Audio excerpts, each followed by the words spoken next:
Казвам се Веска Събева, председател на Асоциация на родители на деца с епилепсия. Много нескромно създател на тази организация, защото имам син с много тежка форма на епилепсия. Тази организация вече е 25-та година. До година 23-та година ще отбележим 25 години от създаване на организацията. Започнах, както всички родители, в отчаянието си.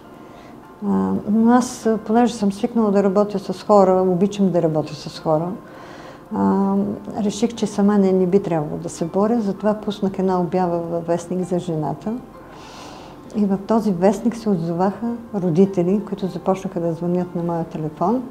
И така събрахме се заедно с клинични социални работници, които ни даваха насоки, които в същото време и терапевтираха, защото честно казано, човек е в толкова сериозна и безизходна ситуация, че е важно да има специалист до себе си, който да му помогне да разбере, че пътят, който е избрал, е правилен и че той може да се пребори с всичко останало.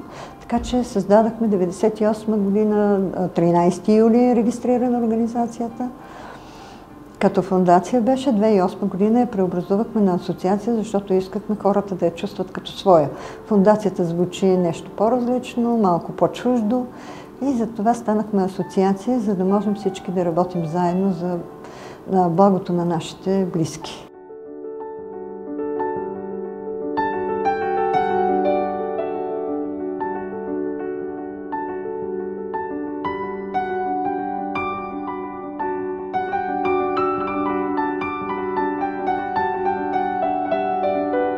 Здравейте, казвам се Катерина, живея в София и съм родител на дете с рядка генетична мутация, синдром на Дравей. Тук съм, за да ви запозная с ежедневните грижи и трудностите, които срещаме ние, родителите на деца с епилепсия в България. Здравейте, казвам се Мария Гергова и съм директор на Дневен център за деца и младежи с епилепсия Безброй чудеса. Нашият център е единствен по рода си в България и в него своето място намира 25 деца и младежи с различни по вид и степен на тежест епилепсия и епилептични синдроми.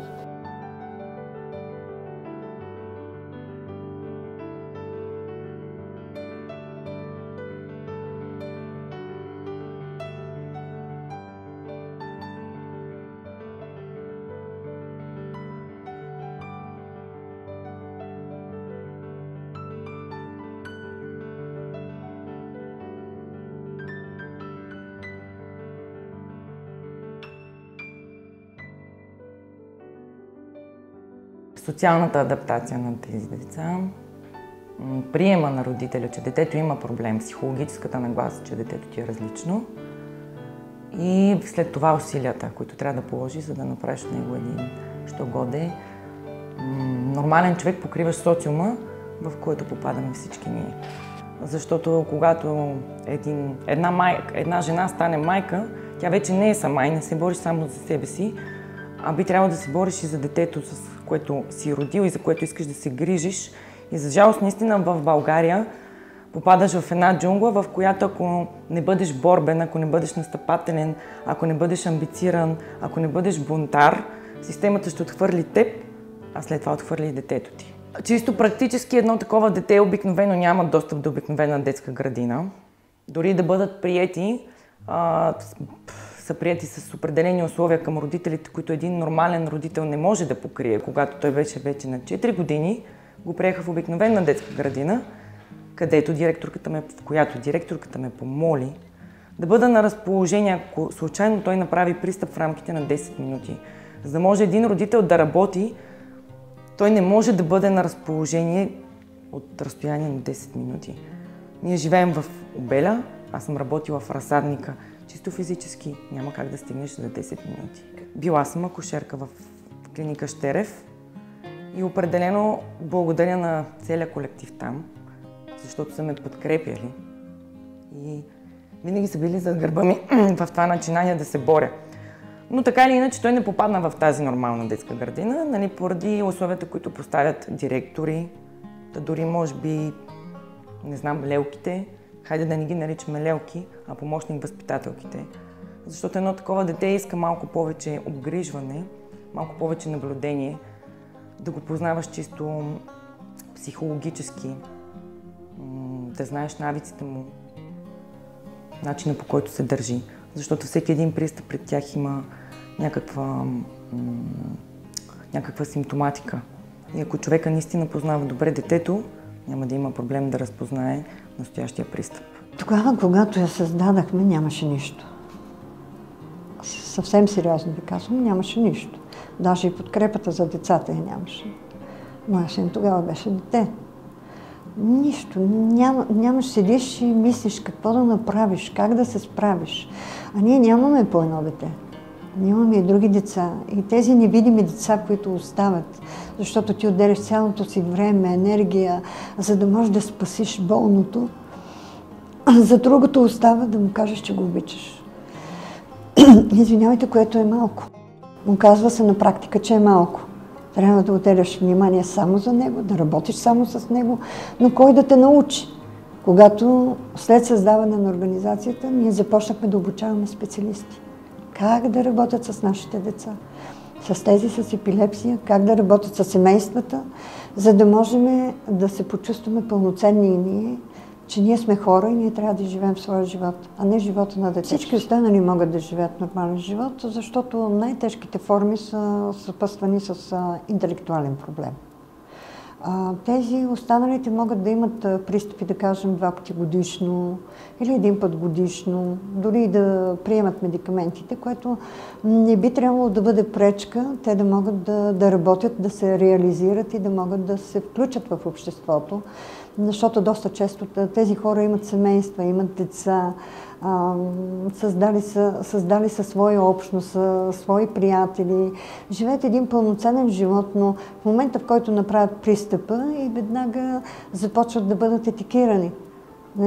Аз затова не казвам епилептици, ако забелязват. Аз говоря хора с епилепсия, деца с епилепсия, защото преди години на един от наш конгрес в световната наша организация за епилепсия, която ни обединява от цял свят, точно това казаха. Не бива да етикираме и да наблягаме на заболяването. Ние трябва да казваме, че преди всичко това са деца, това са хора, които имат съответното заболяване. Както казваме, човек с сърдечно заболяване. Това е стая за почивка. Да.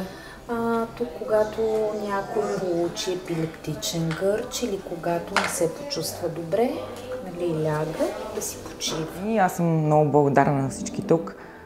Моя син е един от първите посетители. Определено помогна в това той да се адаптира, да може да се научи да се дели от мен. Помогна ме в това да стане малко по-уверен в себе си, естествено. Защото те по принцип имат нужда, както всички ние, всяко едно нормално, така наречено нормално дете ходи на детска градина, за да се научи да се отделя от майка си и баща си, за да стане социална личност, да изгради своите приятелства, да се научи на нормална комуникация. И тук определено на него това му помогна да израсне затварянето, това, че не е бил след повечето връстници на неговата възраст, просто защото е различен. Дори в градинките, в парковете се е случвало да бъде различен за повечето родители, макар че те не са различни. Различни са техните потребности от гледна точка на грижи, защото на мен той отнема много повече време, усилия да го изградя като характер, отколкото на един обикновен родител. В смисъл, да, по-обикновени са, ние сме по-специалните родители. Жертваме повече, даваме много повече от себе си, полагаме много по-големи усилия, докато едно от кавички нормално дете, всичко е заучено и родителите очакват от него всичко, което получават, докато ние се борим, за да получим нещо. В другите държави тези деца се социализират много повече, получават много повече грижи. Там специалистите ходят в къщи, децата получават нужното в къщи, ако са затруднени с придвижването, докато тук никой не пита една майка с такова дете на нея какво коста тя да го закара на рехабилитация, тя да го закара на логопед, тя да го закара на ресурсен учител, да намери такъв човек, който да работи дори с него, защото за жалост тези деца са много сензитивни и избирателни в подбора си на хората, с които комуникират, и това, че аз съм го завела при определена госпожа, не значи, че той ще приеме и ще иска да продължи да работи с нея.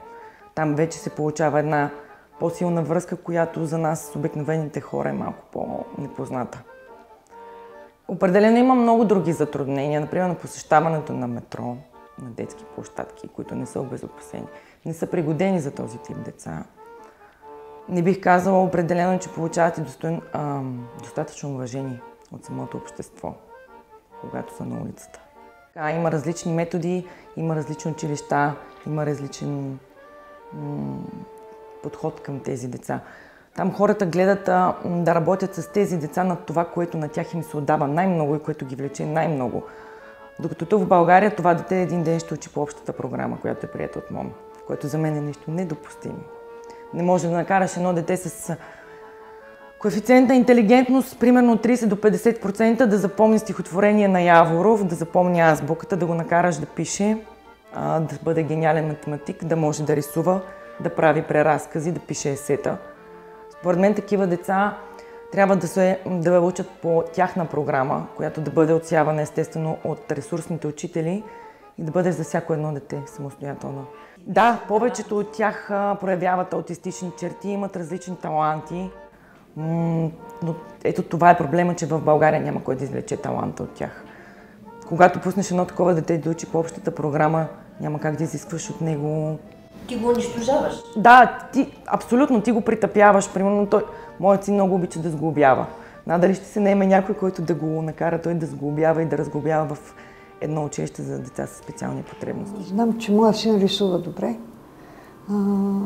Написал едно стихотворение, защото другите... След това той получи доста тежък интелектуален проблем. Спря да пише вече така, но продължава да рисува. За другите не мога да кажа. Всеки има своето изживяване, своята изява. Къде може, какво може и как може да го направим.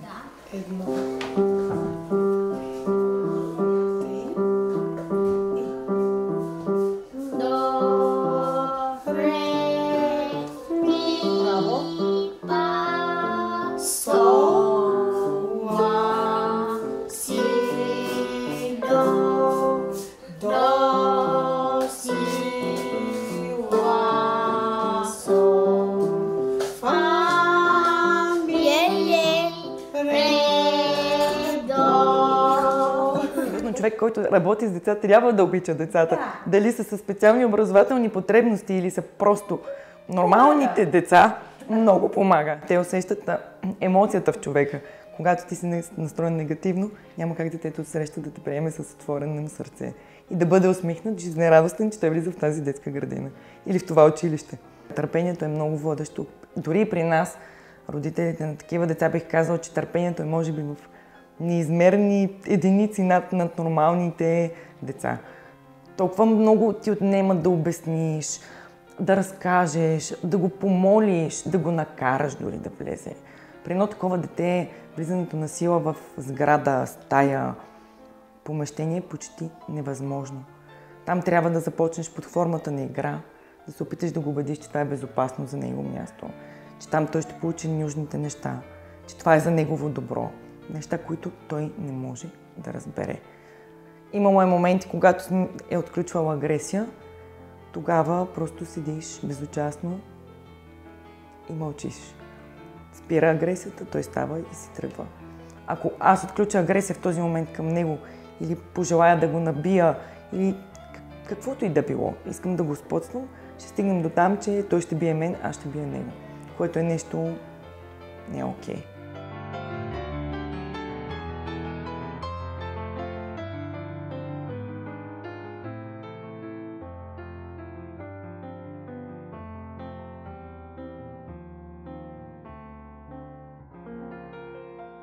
В България политиката лекарствената е на много ниско ниво.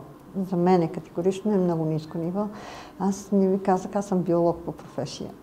И съм работила дълги години в Българска академия на науките, преди да се отдам изцяло на това, защото 2-3 дини под мишница не се носят лесно. И до някаква степен разбирам нещата, но в същото време не мога да разбера хората, които определят тази политика, как мислят, че могат да спасят човешки живот, когато не са осигурили елементарни медикаменти. Няма как. Лекарите са безсилни в тази ситуация. Много ми се иска и всички пациенти да го разберат, защото ако още станем по-голяма критична маса, още повече и започнем да изискваме, не да искаме, да изискваме това да се случи, мисля, че това най-накрая ще се получи. Очаквам все пак да ми донесат документи и да осъдя държавата. На пазара в България липсват доста от лекарствата, които хората на Запад употребяват за лечението на епилепсия и разни синдроми, както е моят син. Той е с синдром на Дравей. От няколко години приема лекарството Фризиум, което, за съжаление, на българския пазар го няма. При последното писмо на Веска Събева, жената, която е създала и този център, до министъра на здравеопазването, беше отговорено, че според него няма нужда от вноса на такова лекарство за България. И аз съм един от родителите контрабандисти, за да може синът ми да получава адекватното лечение, защото той е с резистентна епилепсия и трябва да приема не един, а няколко медикамента от различни групи. Но за съжаление това лекарство го няма в България. Значи, че във всеки един момент той може да спре да се влияе от лечението на даденото лекарство. И трябва да преминем към друга група и друга група, да започнем нови опити и в един момент, може би, всеки един медикамент може да спре да му действа. Ако за съжаление наистина ме спрат полицаи и ми направят обиск, ще видят, че притежавам диазепам, нещо, което е жизненно важно за него, защото ако направи пристъп повече от 5 минути, аз съм обучена да го изкарам от пристъпа. Естествено, благодарение на доктори невролози. Ще видя, че имам Фризиум, нещо, което на пазара в България го няма легално и могат спокойно да ме арестуват. Скоро имаше, за жалост, момиче, епилептичка, която притежава незаконно ривотрил, който всъщност го няма също на нашия пазар, но тя трябва да го пие, защото епилепсията й се влияе от това нещо и за нея е жизненно важно да го приема. И я бяха арестували. Да се питам кой от следващите жертви ще бъде някой родител или може би моя син, защото той просто трябва да си пие лекарствата и защото в България това е незаконно да го притежаваш, но не и да го употребяваш. В смисъл, не е забранено за употреба. Може да го няма на пазара легално, но не е забранено за употреба.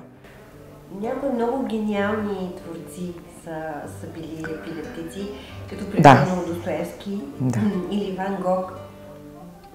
Вие как виждате бъдещето на вашето дете? Как си го представяте в най-смелите си мечти? Какво искате да му се случи?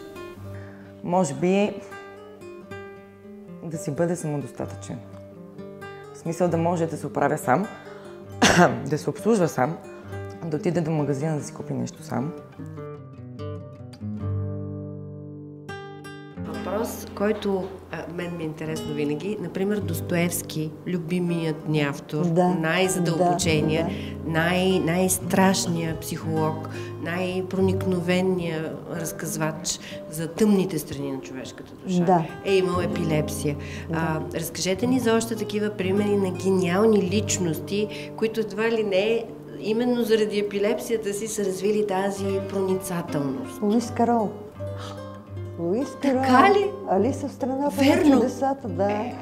Моето дете се казва Алиса, защото сме големи почитатели на книги. Нали виждате Алиса как се смалява, как се увеличава. Това са неговите състояния по време на пристъп. Той ги описва. Знаеме за Ван Гог. Разкажете и за Достоевски. Разбира се, Достоевски. Наистина много мрачен, но и много верен. Защото в този живот с епилепсия не е лесно. За самите хора и за хората, които са около тях. Не е лесно поради неприемането. Не защото самото заболяване води до тези мрачни неща. Напротив, ние много весело живеем, много купони правиме, много обичаме да се веселиме, но мрачното идва от това, че средата, обществото ни отхвърля. Не само тях, но и нас, семействата. Има какво да се направи. Хората определено на Запад работят върху лечението на епилепсия, много повече отколкото ние тук. Не мога да кажа дали е защото държавата е малка или по-скоро ресурсите са малки, които се отпускат. Но, например, в Испания и Америка започва експериментално лечение точно за синдрома, от който е болен моят син. Това ще се прави чрез лумбални пункции, ще бъде заменян не здравия ген със здрав ген. Естествено, дали ще бъде донори родителите или ще се търсят доброволци донори, ще стане ясно по-нататък. Въпросът е, че хората експериментират и градят, надграждат, докато ние тук още се водим в така по-изостаналата традиционна медицина, макар че лумбалната пункция е традиционна медицина. Не бих казала, че е нетрадиционна. И все пак това е един много голям напредък, защото не е само моят син със синдром на Драве. Той е просто с малко по-облегчена симптоматика. Има деца, които са болни от същия синдром и правят по 300 пристъпа на ден. 300 епилептични пристъпа за едно дете са адски много. От мозъка му обикновено няма да остане нищо. Просто ще бъде като децата в будна кома след 3-5 години, ако всеки ден той прави по 300 пристъпа. Много от тях са на легло, много от тях изпадат в статуси, изпадат в кома. Би трябвало да има малко повече информираност на обществото на първо място, защото много от този тип лечение изискват адски много финансови средства. Неща, които в България всички знаем, че има много богати хора. И ако решат, наистина могат да помогнат. Дали ще на 1, на 5, на 10 деца, няма значение. Важно е желанието. Важно е да се насърчават младите хора в България да учат. Нещо, което също изостава. Много малко хора искат да бъдат доктори.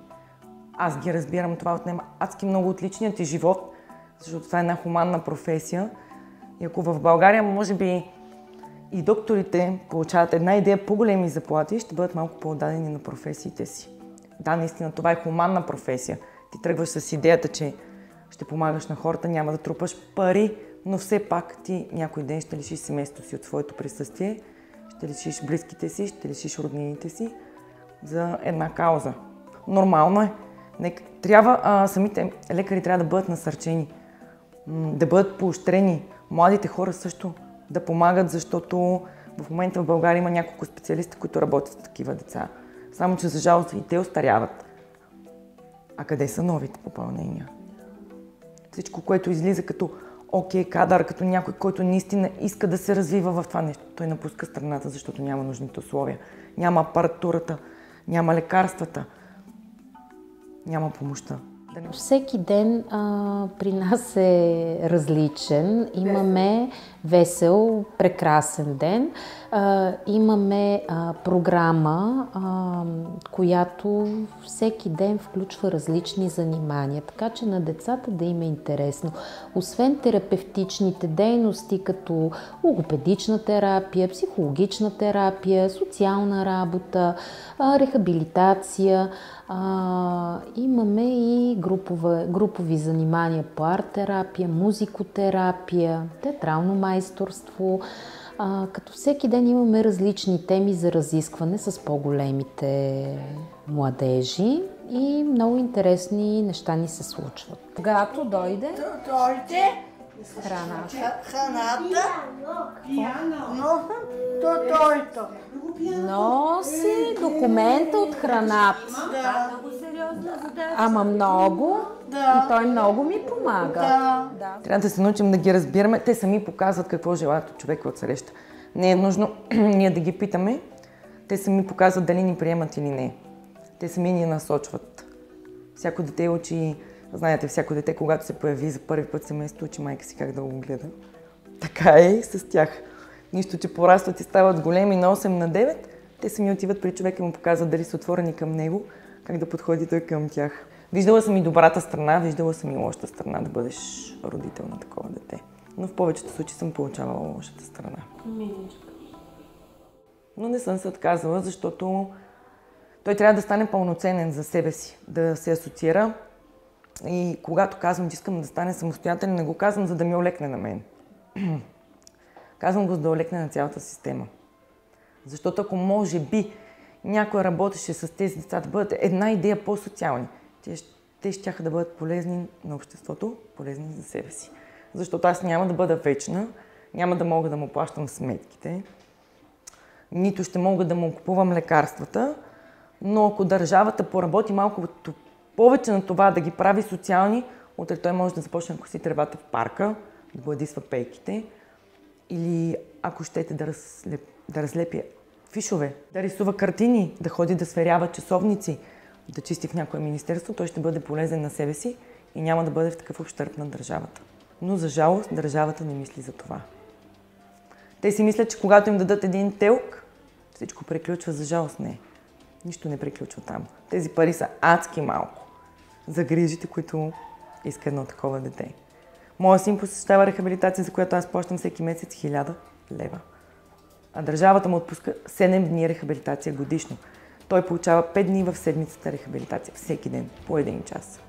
Всеки ден. Или 3 пъти в седмицата той ходи на рехабилитация, за да може да ходи, за да може да се работи с моториката му, за да може утре да се храни сам.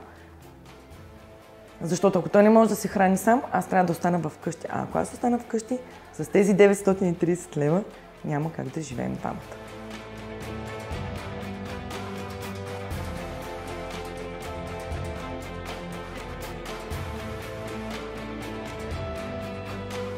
Много сме, но повечето от нас може би не са готови да излязат и да говорят за тези проблеми. И децата са много. И възрастните с епилепсия са много. И това е една много потискана тема. Имам познати, които дори крият заболяването си, за да могат да ходят на работа. Това не е нормално във всяка държава, в нормалния свят, така наречен, защото ние в много от социалните, емоционалните и кои черти още, те са много, сме държава от третия свят. Психологически сме хора от третия свят. За жалост. Това е. Трябва да има специалисти. А работата с такива деца не е лесна. Наистина човек трябва, когато влиза тук, да обича работата си, да ги приема като негови деца, както правят повечето от хората тук. И много ресурси. Пак стигаме до финансовата част на нещата. Такъв център ще бъде открит скоро в Търговище. Пак благодарение на дамата Веска Събева. Но това са години, 25 години упорство. 25 години. Вие представете ли си какво им е било на хората през тези 25 години? Как са отглеждали тези деца? Всяка една майка като мен е седяла вкъщи. Тя не е могла да бъде нормален човек. Целият потенциал е бил потъпнат в това тя да бъде майка на дете със специални потребности. Нещо, за което хората на Запад се грижат. Едно такова дете получава помощник. Майката на това дете ходи на работа. Той си има асистент. Когато едно такова дете влезе, само със самото влизане, хората се обръщат с едно любопитство. Някои, други с един жален поглед, нали, което е съвсем нормално. Да не ги гледаме сякаш са различни, защото аз контактувам с много родители с такива деца. И наистина това нещо ни обижда. Ние сме намерили начин да се справяме, ние знаем какво ни коства. Ние не искаме съжаление. Ние просто искаме разбиране към децата. Винаги ни запомнят, между другото. Така се запознах и с приятеля ни, нали? Смисъл, колкото и да беше глупаво, наистина една такава майка с едно такова дете се запомня. Прави впечатление. Да. Къде са ни запомнили добро, къде са с лошо, винаги правим впечатление. Ами имало моменти на автоагресия, нали? Той е агресирал към себе си. Имало моменти на агресия към предмети, никога към хора. Неща, които са съвсем нормални за тях, когато средата им е непозната. Но минава, всичко минава. И най-важно е упорството.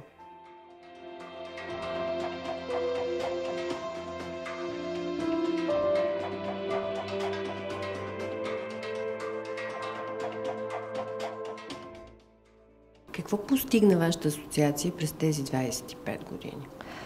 За много неща. Ние участваме във всички политики. Няма значение кой управлява. Ние във всички политики участваме. Това, че в момента се получават доста сериозни подкрепи на семействата, също е добро. Аз ви казах, че когато създадахме организацията, нямаше нищо.